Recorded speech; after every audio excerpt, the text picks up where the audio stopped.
Саламатсыздар ма, құрметті оқушылар. Бүгін сіздермен бірге қысқаша көбейту формулаларды есепті шығаратын боламыз. Видеоның соңына дейін қараңыздар, сендермен бірге қызықты есептер шығаратын боламыз. Бүгін сабағымызда тек қана сандар болады, айнымалылар болмайды.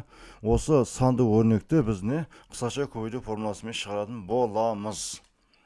Ал кеттік, біз бірінші еземіз. Мінеке, бұл жердің барлығы сандардан тұрады. Бұл жерде санды өрнек.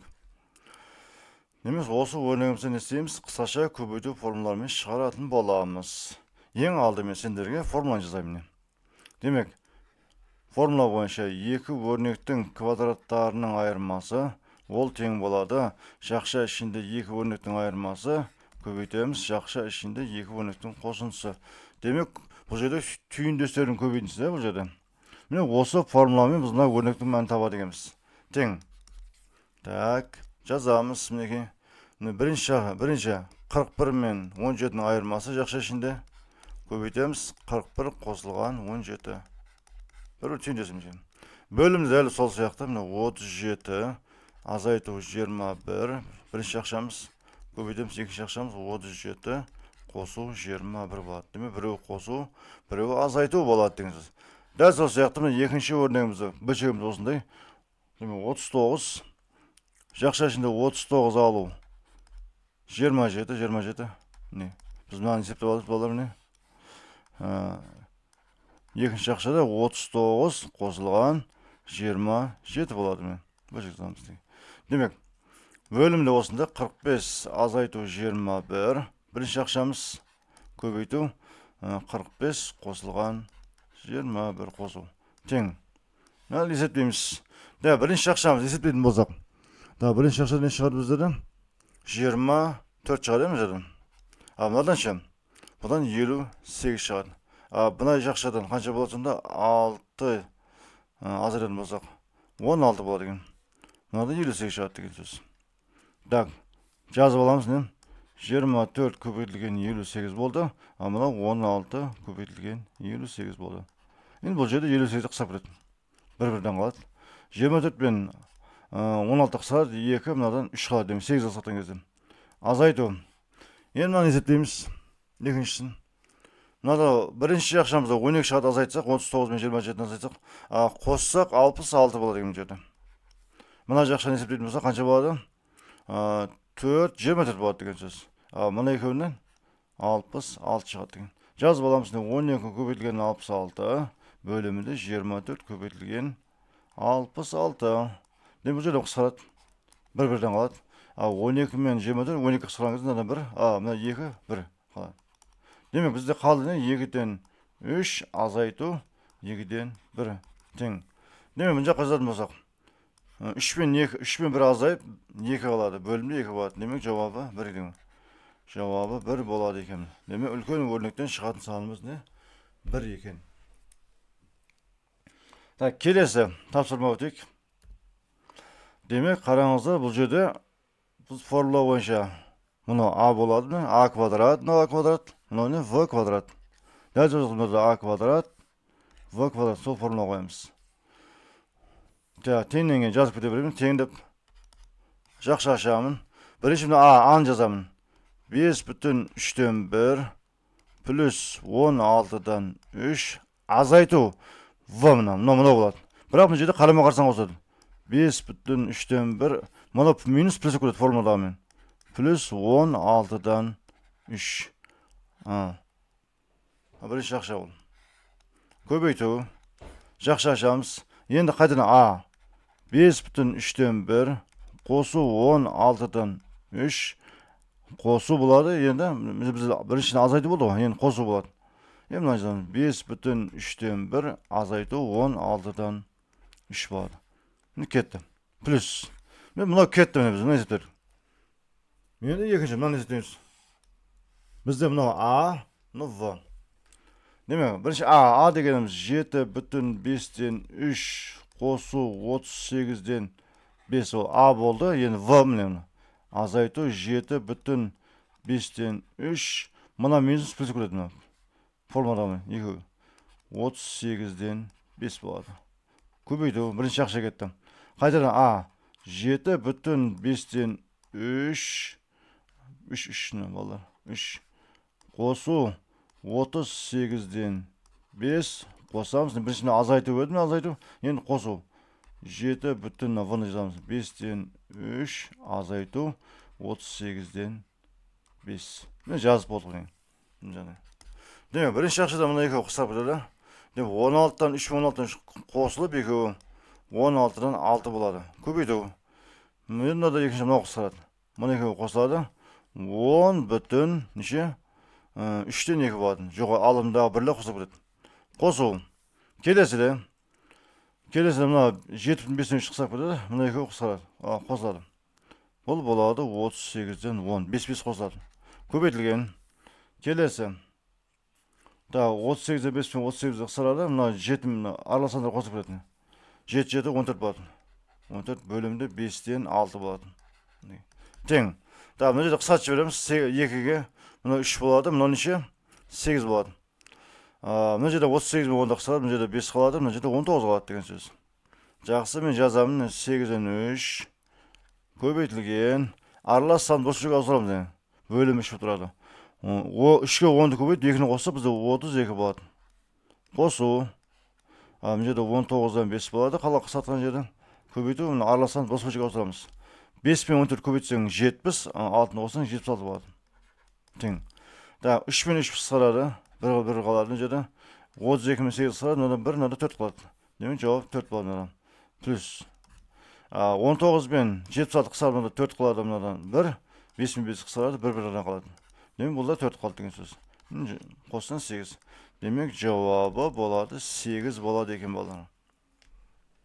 Түсінікті. Демек келесі тәсілмен өтеміз. Бұны да осындай екі қысқаша көбейту формула бойынша есептеп шығарамыз. А квадрат минус Б квадрат тең болады. Жақша ішінде А минус Б, А плюс Б екінші жақша. Міне осы формуланы пайдалана береміз балдар. Әрқайсысын жеке-жеке жазамыз. Бөлшек. Бірінші жақша ішіміз. Бірінші жақша 52 азайтылған 37 көбейту 52 алынған қосылған 37 болады. Бір қосу бір азайту болады. Келесіде ол 57 азайту 32 көбейту 57 қосу 32 плюс екінші жақшаны бұлай дейміз. 39 алу 36 көбейтілген 39 қосу 36 мінекей. Бөліміне қарда осылай 45 азайту 30. Бірінші ақшамыз, екінші ордада көбейту 45 қосу қанша болады? 30 болады. Тең. Есептейміз. Бұл жерде бірінші ақшамыз неше болады? Бірінші ақшаның үші бізде болады. Бұл 15 кетен мұна. 15 кетен қос азайтсаң. Екіншін қосатын болсақ 2, 9, 89 бола ма? 89 деген сияқты. Бөліміне қараймыз. Бұл 25 болады бөлімі. Мынау 89 болады. Жазамыз. 15 қосылған 89. Көбейтілген. Бөлімі 25 көбейту 89 болады. Плюс. Енді мына есептейміз. 39, 3 болады. Қоссаң бұл жерде 75 болады. Мынау 15, мынау не? Қанша болады? 75 болады деген сияқты. 3 көбейтілген 75, 15 көбейтілген 75 болады. Қысқат жіберсек. 89-да қысап кетеді, бір-бірден қалады. 15 пен 25, 5-ке қысқарды, мында 5, мында 3 қалады деген сөз. Демек 3 алымы 3 бөлімі 5 болады. Қосу. 75 пен 75 қысқар бір-бірден қалады. 15 пен 3 арғы 3-ке қысқарсақ, мында 5, мында 1 қалады. Демек екінші бөлшеміз 5-тен 1 болады. Екеуін қосатын болсақ 5-тен 4. 10-ды бөлшекке ауыстырамыз. 2 көбейтеміз, 8 болады. Асылы 10 болады. 10-нан 8 дегеніміз ол 0,8 болады. Демек жауабы 0,8 бөлшектен. Түсінікті болса, мен келесі тапсырма өтейін. Осындай формуламен пайдаланып шығарасыңдар. Келесі дәл осындай екен. 4-ші есебіміз. Тең қысқаша көбейту болмаса жазып қоя саламыз жерге А квадрат минус В квадрат тең жақша ішінде А минус В, А плюс В. Демек жазамыз. Жақша ішінде 7,4 алынған 2,6. Келесіде 7,4 қосылған 2,6 болады екен. Мінекей. Келесіде бөлімде дәл осындай 11,2 азайту 8,8 көбейтеміз. 11,2 қосылған 8,8 болады. Тең. Бірінші ақшаны есептейміз. Мынау жерде 4, 8, 48 бола ма? 4,8. 4,8. Тексеріп қойсын, калькулятормен. Бір сан қатырсың, дұрыс шығып қалады.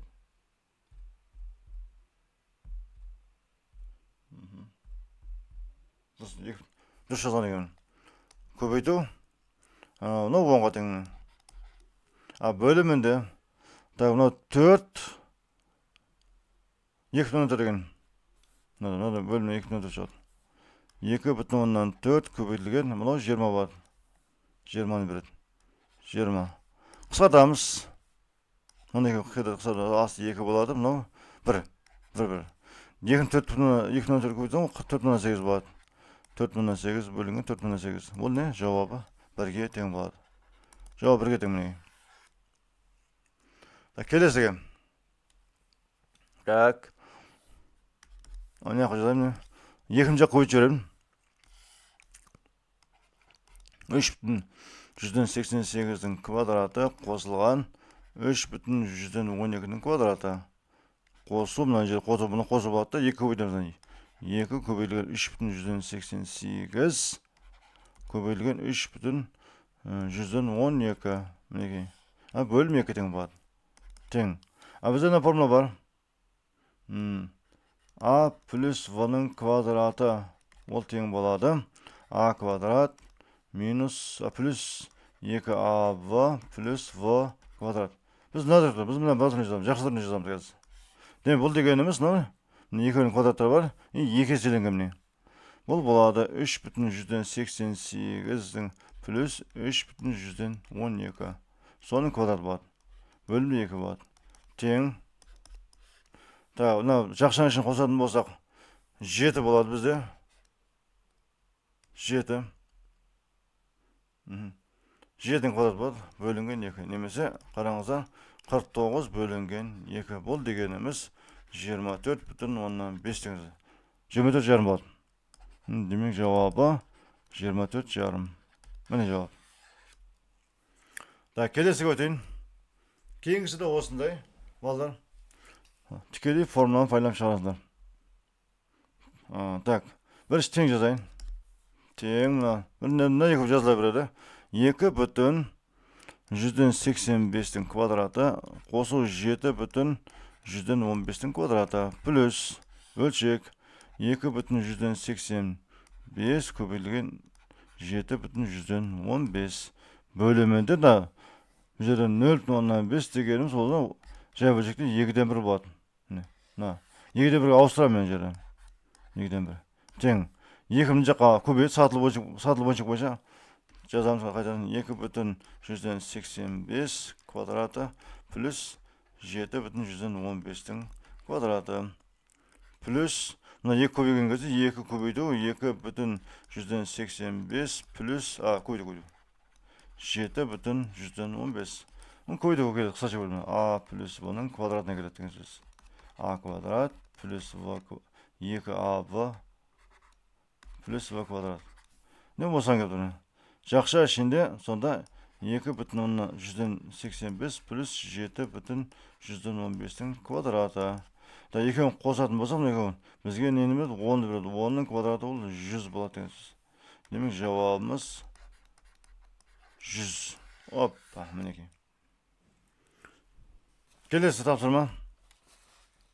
Демек, бұл дайын формула. Бізде мынандай формула бар не? А куб минус В куб ол тең болады. Жақша ішінде 2 өрнектің айырмасы көбейтеміз. Жақша ішінде бірінші өрнектің квадраты плюс 2 өрнектің көбейтіндісі қосамыз екінші өрнектің квадратына. Дайын формула тұрыпты. Орнына қоямыз. Жақша ішінде біз мына алып келеміз. Үшінші дәлел түбір астында 2 минус 3-cü dərəcə tuburasında 5. Mına arxayısında kub болады. Kub var. Demek kub ben kısa kudret de sonunda 2 alıngan 5 kaldı. O cevap minus 3 bu cevabı. Minus 3 деген cevap. Так, 8 жазып шығарайық. Бұл жерде не істейміз? Мына минус болғаны үшін не істейміз? Бөлшек бөлініп кетеді. 1 бөлінген 5 плюс тұбырасында 17-нің несі дейді? Жақша ішінде 3-тен 1 дәрежесі болады. Мына жерде бөлуді көбейтуге ауыстырамыз. Ол да 1 бөлінген өтеді. 1 бөлінген жақша ішінде 5 минус тұбырасында 17-нің 3-тен 1 дәрежесі. Тең. Так.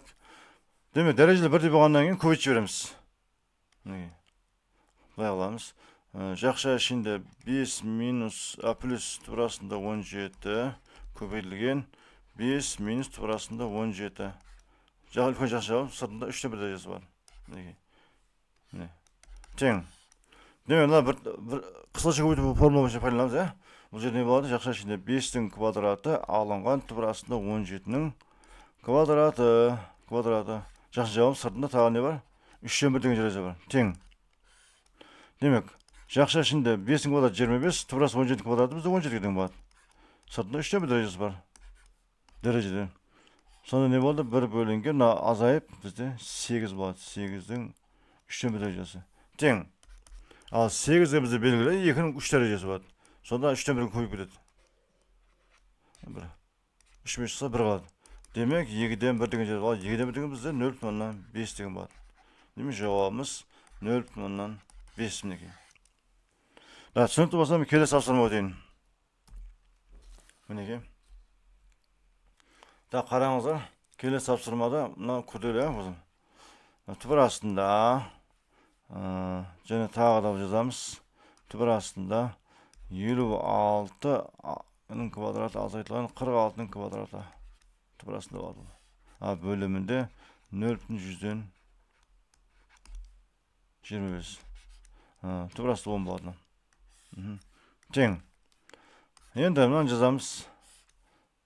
Жақша ішінде 56 алу 46 болады. Формула бойынша 56 қосу 46 болады деген сөз. Бөлімі 0,120 деген 4-тен 1 болады. Көбейткен түбір астында 10 болады. Тең. 4 деген жақ көбейді жоғарыға. Сатылы бойынша көшем. 4 көбейтілген. Енді жақша ішінде 10-ға деген. 56 алу 46 10 болады. Көбейту. 56-ны қосамыз 46-ға. 102. Балаларымыз жерде түбір астында болады. Мынада түбір астында болады.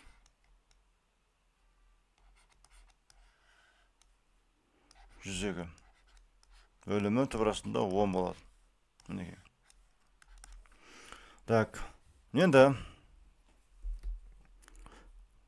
бұл жерде түбір асты 10. 102 дегеніміз, қазір 4-ке бөліп көріңіз.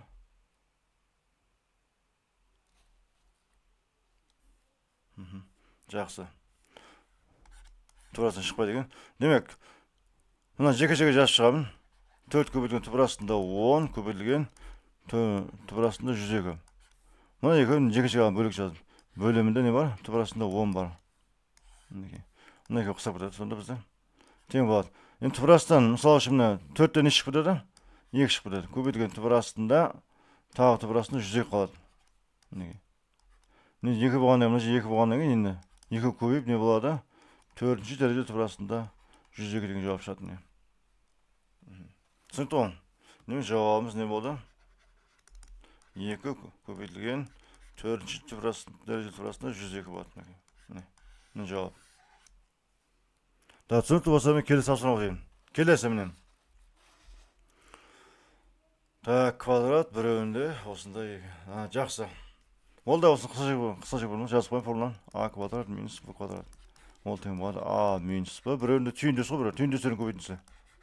Мінекей. Мына формула шыға береді айланып қойынан. Тең. Жазамын. Мынаны жаямын. Мысалы астын біріктіремін да. Жоғарда жайып көрейік те. 7 көбейтілген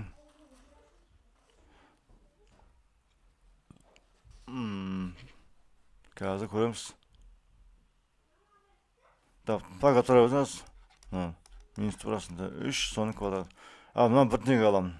20 көбейтілген жақша ішінде 2-нің квадраты азайтылған жақша ішінде 4-ші дәрежелі турасында 15-нің квадраты. Мінекей, тең. Жоғарыда тұра берсін. Турасында 5, ал турасында 3-нің квадраты. Ал астында не болады? 20 көбейтілген. 2-нің квадраты бізде 4-ке тең. Азайтылған 4-ші турасында 15-нің квадраты ол турасында 15 болады деген сөз. Мінекей. Так. Онда жайып көреміз қазір. Тең. Жақсын жайып шығамыз. 7 тұра берсін. Турас 5-нің квадраты бізде 5-ке тең. Азайтылған 2-нің көбейтіндісі. 2-нің көбейтіндісі 2 еселенген. 2 турасында 15 болады. Ары қарай қосылған турас үшін квадраты 3-ке тең болады. Бөлімінде 20, бөлімінде 4 алынған турасында 15 болады. Тең.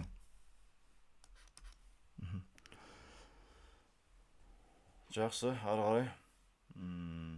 Бізде міне 7 шықты көбейтілген.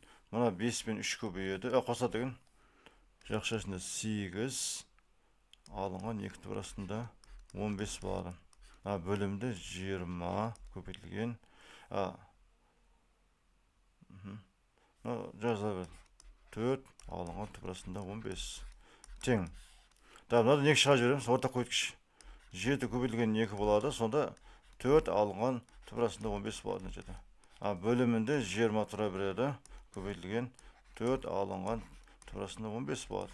Сонда жақшамыз кетеді қысап. 2 мен 2 қысқа 20-нада 10 қалады. 1 қалады. Бір-бірден қалды. Тең. Сонда 7 бөлінген 10 қалды. Сонда бізде ол болады 0,100-ден. 10-нан 75. Демек жауабымыз 0,10-7 екен балдар. Келесі соңғы есебіміз. Соңғы есебіміз. 2 бір-бірге аламыз. Түбір көздеріш екеуінде де бірден 4, бір түбірге алып жатсақ болады. Үлкен түбірге. 4-ші турасында жақша ішінде мынаны жазамын. Турасында 23 алынған, турасында 7 көбейтілген. Турасында 23 қосу, турасында 7. Деме бірінің түйіндесі деген сөз. Бұл болады. 4-ші дәрежелі турасында жақша ішінде турасы 23-нің квадраты алынған жақша ішінде турасы 7-нің квадраты. Қайсы квадраты алайдамыз.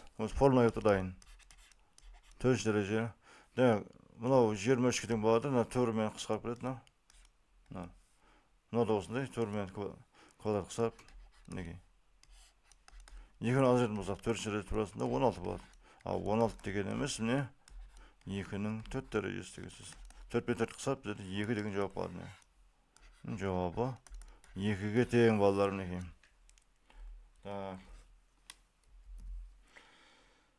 Видео ұнаған болса лайк басыңыздар, құрметті оқушылар. Және де достарыңызға жіберіңіздер, пікір жазыңыздар. Және егер тіркелмеген болса тіркеліп қоюды ұмытпаңыздар. Сау болыңыздар.